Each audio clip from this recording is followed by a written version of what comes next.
The ancient apocalypse and what we can learn from prehistory in spirituality. Hello, this is Shores of Infinity, Chris speaking with a video about prehistory and early history of humankind. There's a new Netflix series out there by Graham Hancock, a journalist who has written many books about early history and prehistory, called Ancient Apocalypse. I recommend it very much. Why? What does archeology and prehistory have to do with spirituality? From a causal mental point of view, there's no time. So why is prehistory and archaeology important at all, if it's only an illusion? Well, we are not usually spending much time in the causal world. We're usually spending a lot of time and our energy in the gross world, where history is very important. History and psychology are very, very important in our day-to-day life. History is important mainly because many of the stuff we have been taught is just plain wrong. It may also be important in order not to repeat history, but that hasn't worked out so well. But if the history we suppose happened in a certain way is just wrong, it's very important, because then our worldview is totally wonky. I've studied history a lot the last 30-40 years, and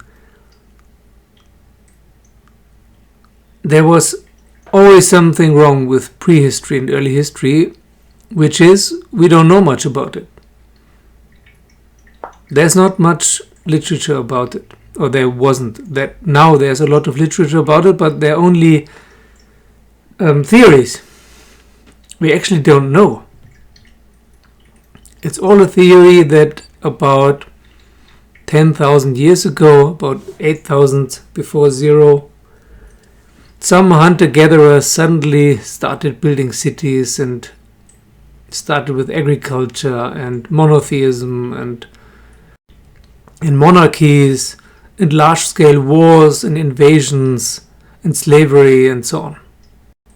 Until that time, for 100,000 years, 200,000 years, maybe a million years, human beings were just wandering around peacefully as hunter-gatherers.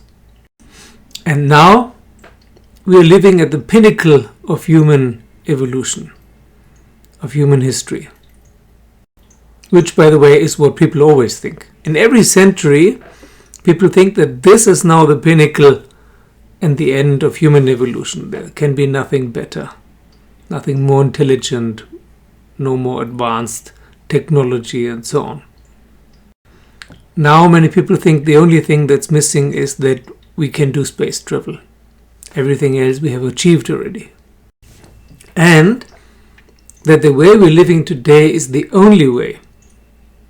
This is how evolution led us to where we are now, and this is the best possible way to live, because it is the only way. If there was another way or a better way, then we would live that other better way. This is something that Daniel Quinn has argued a lot about in his books, and also that is something that many psychologists nowadays argue against, like Richard Grennan and Gabor Mate, for example. What we're living in now is not the pinnacle, it's the demise of our culture. It's already going downhill. Daniel Quinn equates it with people who are in a plane crash, and while the plane is plummeting down at high speed, they're celebrating how fast the plane is able to go. And Daniel Quinn is talking about another culture that is possible. Not a culture of takers and destroyers, of polluters and warmongers, of narcissists and psychopaths, but a culture of livers, of people who live in harmony with the planet, without having to go back to a hunter and gatherer life. There's another way to live in a civilization and at the same time not destroy the environment or kill off each other. And he said that the way early history has been taught to us is wrong. It's the history of the victors, the history of the conquerors, the history of those who won the war and who have rewritten it in a way that suits them. And just as normally no one talks about the 30 million plus American Indian First Nation people who were killed off by the European invaders between Christopher Columbus and now. Also, or even less so, nobody is talking about early history. Early history about 10,000 years ago and before. There are no written records about it, which might have something to do with that when the Spanish conquistadores came to Central America, they burned everything. They burned the libraries of the Aztecs and the Mayas. It might also have something to do with the destruction of monuments of the cultures that were living in South, Central and North America. For example, in the Amazon. Mato Grosso now, which is the largest animal food production site on Earth, probably, used to be a center of a high civilization in South America. There's nothing left now, of course, because everything has been leveled for soy fields, wheat fields, and raising chicken, pigs, and cows. But what we still have is some ruins of ancient cities built out of stone or carved into stone in some countries, like the pyramids in Egypt, the pyramids in Mexico and Guatemala, a pyramid in Indonesia, and several buildings in Turkey, and so on.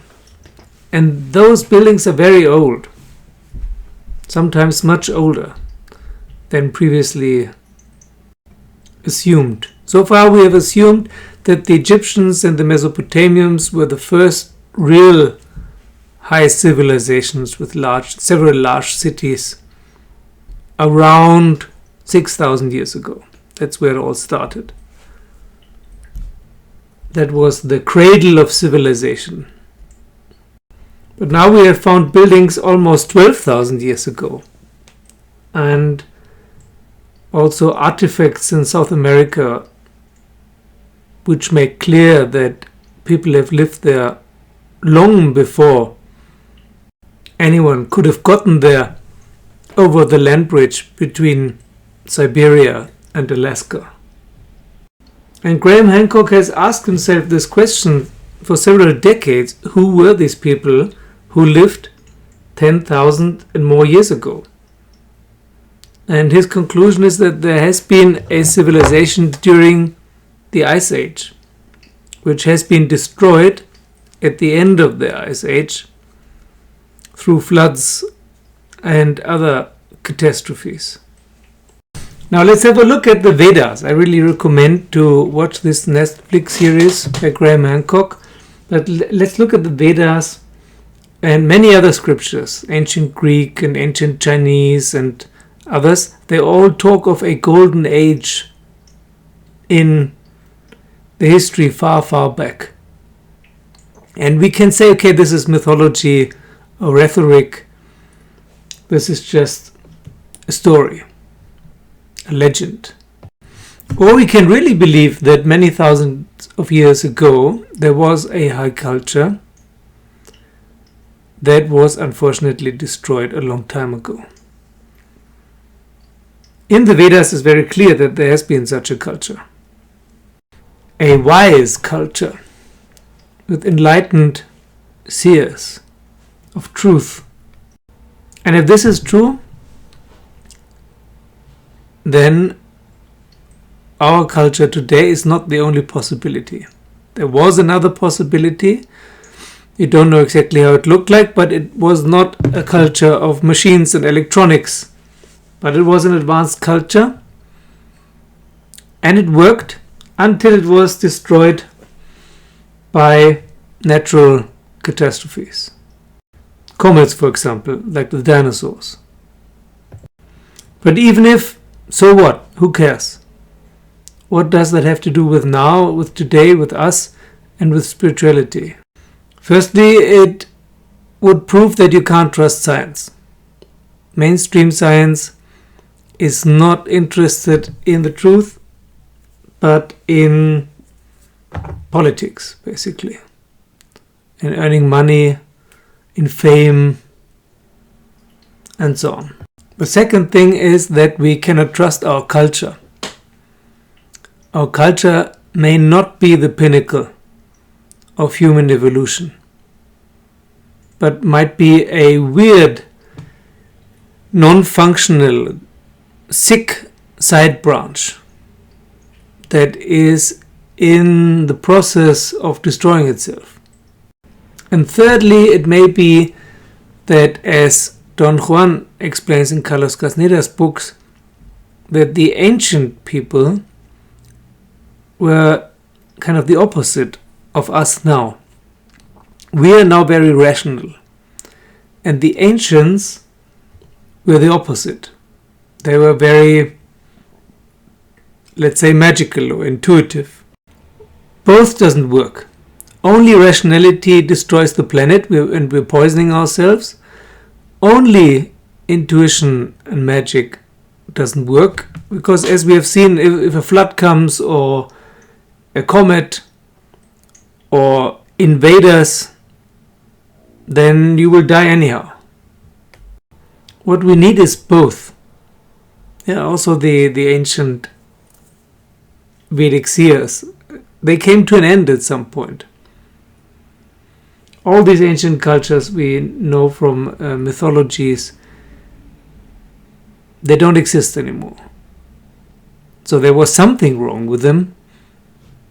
Or maybe it was just this comet shower and had nothing to do with the culture, that they don't exist anymore now. But what we need now is a balance between today and back then. We cannot live without our bodies, and we cannot live without nature, without this planet. And even if we would invent space travel and go to another planet, then we would destroy that one, like a parasite. Some of the buildings you will see in Hancock's Netflix series or in other documentaries are built with huge stone blocks that even the most modern machine or crane would have trouble to lift. Since the sea level rose around 12,000 years ago, many of those buildings may be under the sea today. So they're probably hard to find.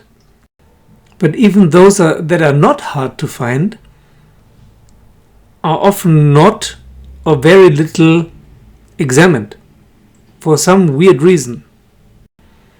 Because it might mean that there was another culture 20,000 years ago or so. And this would completely change the whole view on history. And we would not be number one in human evolution anymore. This reminds me a lot of a scene in the movie The Matrix, where Agent Smith explains that when they created the Matrix first, they wanted to create a matrix of peace and harmony, but it was rejected. So they created the illusion of a dysfunctional society in the image of the 20th century, and that worked very well. people really believed it. I always like this part. It's really funny, but also it's kind of realistic in a sad way. Well, we will see. The only ancients or direct descendants of the ancients that are still alive nowadays and have kept their culture over the last few hundred years are maybe the Kogi in South America and Colombia, and they say if we don't stop destroying the planet, it will destroy us. We will definitely find out if that's true. Only that hunter-gatherers are much more likely to survive a new global cataclysm than us city dwellers. We're all sitting in one boat, which is the main message of Buddhism, or maybe of Christianity and Islam as well. We're all sitting in the same boat. And if we sink it, we all sink. No matter if you are a materialist or an idealist with spiritual ideals, if the boat sinks, it sinks. Which reminds me of a joke by Jed McKenna where he says that he's waiting for the university faculties to close down all philosophy departments and to put all that money into research of artificial intelligence. And then, for sure, once there is artificial intelligence, it will decide to wipe out humanity, and he's looking forward to sit back and watch the show. So again, as a conclusion, what is the message here? The message is, don't believe anything. There are no facts.